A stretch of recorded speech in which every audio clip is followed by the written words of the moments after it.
Hello again and welcome to another episode of the Franchise Everything podcast where we talk about everything and anything franchising. And today I'm at somewhere very special and very different. I'm actually at Squires Loft in Melbourne and I'm joined by Alec Plexus, who is the General Manager of Operations. Is that right, Alec? General Manager and Operations Manager. General Manager you get a two-for-one deal. There it is, yeah. And Jeff Leipnik, who is the Franchisor. How are you, Jeff? Very well. And yourself? I am very well, thank you. Thank you. Excellent. I've had a very full lunch. Thank you for that today. We've all, and Jono, you enjoyed the steak, didn't you, Jono?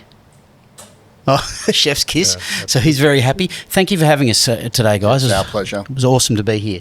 So, the Squires Loft franchise. Before we started talking, I hadn't even come across you. So tell for those who don't know, tell them about the Squires Loft franchise. The Squires Loft franchise has been going for 30 years now. It started with two founders, basic steakhouse, keep it simple, yep. Quality steaks. But the main key thing is the flavour that we have. We have a really unique flavour that's absolutely legendary, and that runs through on a process of grilling all of our steaks, and that runs through all of the sauces that we make, and that's what sets us apart really, and the point of difference. So how many locations have you got now?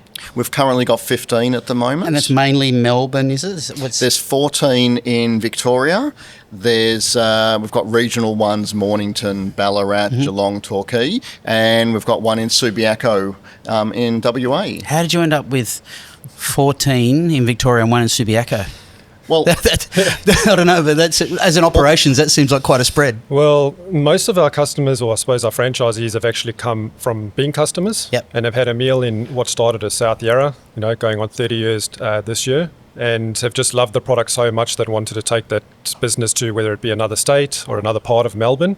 And have just been hands-on, and I suppose that's what makes us so unique as well, is the passion that people have in these businesses for Squires Loft. So is that literally how it happened with Subiaco? Yeah. That was a customer who had a meal over here and wanted to take it back? Absolutely. Yep. Wow, that's how all of our franchisees and all of our stores have come. They've been very organic, and just from that passion for the flavours and what we actually do, that's how it's all been born and grown. Now, flavour, I don't know how many times I've heard the word flavour today. We did a manufacturing facility. You might have seen it if you're watching this podcast by now, I don't know, but it was a great tour you showed us. Tell me about the commitment to flavour. What's the Squires Loft flavour and that commitment?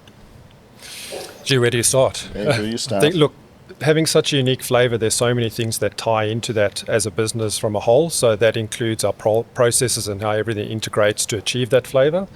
So essentially that starts in our central kitchen, where we produce all the products. Most popular is obviously the base. That's what sets us apart. And then following underneath that are all our sauces, all the flavours that we have, which actually contain the element of the base in them. Which we tried every single one today. Yep. It's delicious. And look, ever most popular amongst most people like a good mushroom sauce. All the ingredients are always made from fresh products. There's no powdered products used in those, and you can see that quality, through all the businesses and how consistent it is more than anything. And having our hand on the heart as a franchise and owning the central kitchen as well is an integral part of that, because we know everything that's going out to those restaurants is top notch. Nothing goes into any of the restaurants without us seeing it or trying it before it goes out. Yeah. So that flavour, so I mean, we saw that whole thing in process this morning, didn't we? It's hard to describe that flavour, but there's basically 27 different ingredients that go into that base and flavour, and it's a savoury flavour, and it starts off a little acidic on the palate, and it's hard to describe because there's so many different components to it.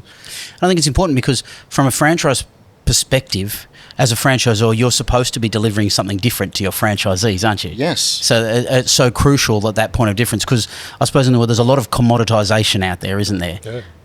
And so have you found with customers that is the key, that's the point of difference, that flavour profile, that basting and everything? Is that the comment, no doubt, running for 30 years you're getting? Definitely what makes us unique. There's no one that has anything like that at all. Very, very consistent and different. It's not, your sweet kind of sticky flavors that are out there being savory. And our systems that we have in the businesses are required to work together to end up with the end results. So it's not just about the base as a start. It's the grills that we use and everything else that end up with a flavor profile that's unique. And that's interesting, because brings me on to something else I noticed today, and in our discussions today, was this concept of, and I've actually heard this before, a knifeless kitchen. Now, can tell me what does that mean? That you have a knifeless kitchen? What does that phrase mean? Yeah, that's just another element that makes us quite unique in the market. Is that we don't really require chefs in our business to be able to do the processes or the cooking processes we have, because all the products, for example, the sauces are manufactured and sent to the business. It's the same with our meat suppliers. Our meat suppliers portion cut all our meat within 2 to 3 grams. So everything comes in cut, vacuum packed, which is what we call wet aged for 28 days. And essentially they literally take it out the bag and put that on the char grill, and that's all it is. So it's cooking it from fresh and serving it up a plate, and then us delivering it to the customer. And I suppose from a business perspective, for a potential franchise owner, that's vital, because everyone's got horror stories or war stories about staffing and chef issues and things like that, don't you? So that is the model being built with that in mind from the outset, or is this something you've evolved to? It's part of our vertical integration, so that we can do all the heavy lifting at the factory, and we can also ensure, because we're doing it ourselves, that the quality is as high as we can get it. We get the source of best ingredients, all Australian, fresh cream, and that way we know what's going in, so we can guarantee what you actually get at the store and what the customers can get. Has it always been a knifeless kitchen? Has that always been it has, is it? From day dot? From day dot. Yeah. Wow, I thought that would have been more a modern innovation to get around challenges in the market. No, we've been doing that since day dot. Yeah. And from day dot as well, we've got, industry leading waste minimisation as well. There's basically no waste that comes out of our kitchens at all. Yeah, very minimal. Because of that. That's probably one of the biggest things as well. Talk about if you don't need to be a chef, then what equipment is usable there? So what type of person do you need? For example, a person who works in the kitchen there, do you refer to them as short order cook, or what's the... Look, for us, and the equipment, as long as someone has passion for what they're doing, we can mold anyone, someone that's got the right attitude. Yeah. We can train anyone with 0 skills right through to getting them to grill for 100 to 110 covers. And essentially that's in our program. When we open a restaurant, that's what we expect from a franchisee.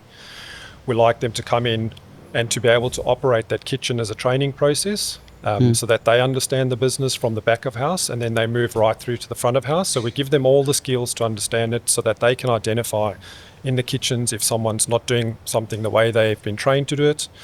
So you don't need any sort of skill, as long as you want a steakhouse and you want a business and you have that passion for it.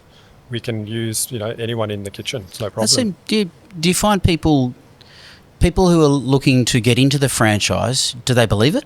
Like, is that a bit too good to be true? Do people think, wow, I'm going to have to be an expert? I think chef? all of our customers who come in, they always stick their heads into the kitchen, through the pass and have a look, and they can see it's very simple. There's basically it's a barbecue at our place every night, and that's the whole thing as far as keeping it simple. And in a restaurant, usually when you're serving 150 odd covers a night, you need so many different sections. But because of our simplicity, we only usually need 3 people in the kitchen, which is unheard of in hospitality, to actually just have so little crew in the kitchen to deliver so many meals in a short space of time. That's quite a large point of difference, because our restaurants, which might be a 60 or 70 seater, which can range right through to 150 seat, irrespective of the capacity that's going through that business, that number hardly ever changes. At most, you'll have your staffing number. You might have 3 in the kitchen and 1 extra doing the dishes, but more than 5, we design the kitchen so that everyone has everything within reach, and you can essentially run the same numbers on that capacity, no problem. So where do I get one of those grills? Don't tell him, Jeff. I know they're your grills, aren't they? To your spec. Over time, we've evolved and developed those grills, and they're custom made for us. What's special about them? How have you tweaked them without giving away too many secrets? I suppose first and foremost is the heat output, because one of the key elements of the base is, because it's raw ingredients, you actually need that heat output to be able to caramelize and get the natural sugars out of the base, which, because we don't have a sugar-based kind of product like the sticky ones, that 12 to 13 minutes with that high heat output ends up getting the sugars coming out of the garlic and the onions within that, and you get that nice charred flavour and that caramelization when it ends up looking like chocolate. And you can only achieve that with a really high output grill. That's put on, because I think that what we tried today, that charred thing was, that's what everyone wants, isn't it? That charred sort of flavour, and you mentioned the stickiness. So the stickiness in the I suppose, lower cost ingredients competition type of thing that you would get at a lower cost or a fast food type establishment. That's high sugar content, I gather. Is that that's the right. difference? Ours isn't like that. Ours is a savoury flavour. Yeah. And also No the sugars. other thing with that high output, as our marinade and base goes onto those steaks, it basically keeps them all moist, and it also smokes them, so they're partly smoked and the moisture's kept in it, and that's the key to it. And there's some all. elements in the grill that are incorporated into that build that allow that process to happen with, ceramic rocks in there as well. So most businesses either run charcoal or grills with just gas bars running through it. We actually have a combination of ceramic rocks and that together. So you get the marinade dripping off, which in turn flames up a bit, and that's where you get that flavour and that caramelization, but not over charring it either. Just a good balance, yeah. Okay, so it sounds easier to run than the normal kitchen. So how is it structured? What sort of so a franchisee looking at a business, what sort of fee structure and everything, how are you all structured in around that in a business? Because I know every business is different, and you're certainly operating it differently. Can you talk us through that? Well, this model is a royalty-free model. You know, we don't like to be in people's tills or back pockets, and it's got a flat admin fee. Okay, so like flat fee structure. Flat fee structure for it. That's another draw card for most people that are in it, because conventionally franchises have percentage-based turnover and all those things. So we kind of keep that separate. So irrespective of turnover, how busy you are, that's yours. And it's about growing steadily, not just growing too quick. Because if the franchisees do well, so do we. Yeah. And that's, I suppose, what we're all here for at the end of the day, to be here for a long time, not just in and out.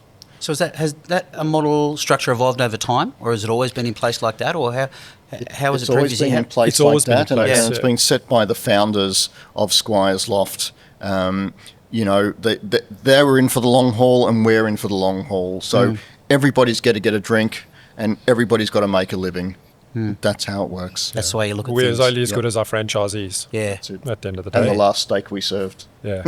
That's how good It's we a are. two-pronged strategy. Possibly three, but So, all right. So it strikes me from today in looking around, we've only been to 2 locations today, and we did a tour of another one. So again, you might have seen it if you depends on when you're watching this video, Get a bit of or it background. might be waiting at the end of this video. Very, very different locations they are. This is very much a more corporate. I suppose lunch type crowd, a lot of offices around it. The one we were at seemed like an old school building, really downstairs, like an old nightclub almost, it felt like in some way. How do you manage that, and what's your site selection and location? And they all seem pretty different from what we've seen so far in your description to me. Describe what you look for in a location.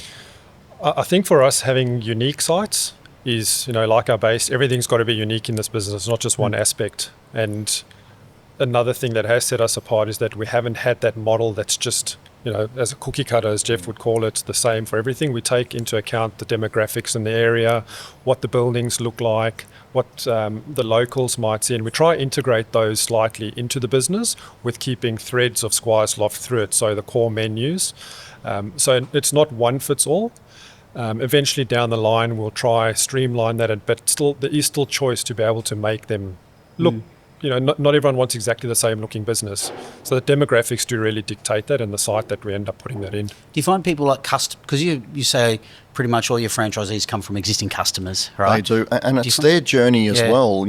All of our franchisees that have come on, it's about their Squires Loft journey and what they want out of the business, and they love it so much as well. They're so passionate about it, and they want little tweaks and bits and pieces themselves, so it feels theirs. Yeah, making them feel like they're part of something, not just So do you get customers come to you and say, hey, I've got a great location, I reckon this would make an awesome Squires Loft? I reckon you would. All the the time. I can That's imagine. probably the biggest one.